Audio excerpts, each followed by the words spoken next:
Okay, this is a continuation from the last part 1 video of installation of these lights. Now I've went ahead and plugged it into there, and I did finish pulling off the wing because of my effort to stretch it apart to get the wires through the hole. The glue did come off, so I finished pulling the wires through, but you can see a couple little strips there and there where it was glued a little bit right here and right here with some double-sided tape is all it was. I'm not sure what I'm going to use to put them back on because it does have to be super thin and really tight. I may just use a dab of hot glue in the same amount of area there, and then when I go to put the front back down, I'll put a little bit on each side in the front along with that tape along the side in the front there. So, however, after you get all these wires strung through here, now I did just a little bit of a loop on this one to keep the port side, the left side, where the red should go, and green goes on the starboard side or right wing. And I've run one of the wires out the back for the tail light, and I'll plug those in here real quick. I gotta set this down. And as I plug it in, you'll see how the lights light up. Oh man, my lens must be dirty. Look at the glare. But there's the green one. You got the strobe. You have the headlight, which is on a shorter leash. And then you have this extra white one here. I put the grasshopper wheels on there to give it a tundra, or not tundra, but bush pilot type of tires. So I can understand the green one and the strobe one being right next to each other out on the wingtip, and that being the headlight for the leading edge. But I've got an extra light here, and I'm not sure what I should do with it just yet. I may just put those under the wing next to the fuselage to kind of light up the whole side of the fuselage and underside of the wing. What the heck? And the same on the port side or left side. I have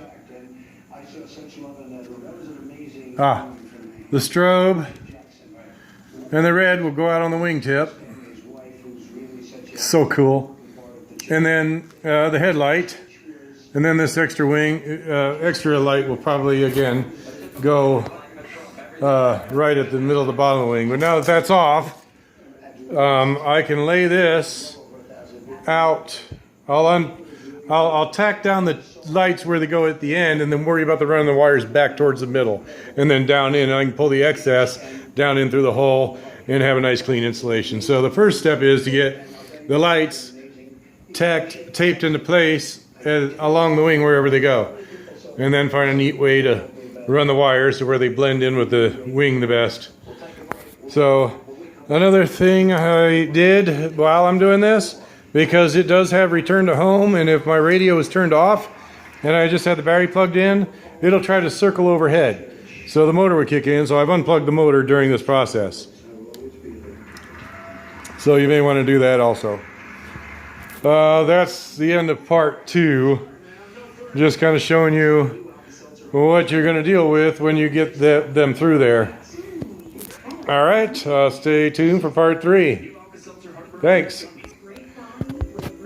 Okay, here's a little build tip. These 2 little lights, oh come on, zoom in baby. Do not get the wires too close to each other. I actually had them touching the ground there and the positive there, so I had to separate them just a touch. And what I've used is you can see it better on this one, a piece of Blenderm tape to go around the edge. It kind of makes it look like a lens cover. Anyway, I got the green and strobe and red and strobe taped down, and I found that at best you probably go ahead and label each one before you start this, because now what I'm having to do is plug it in every time I go to tape a light in place. Not that big a deal, but still something that might be influential. All right, stay tuned for part 3. I guess I can continue this one.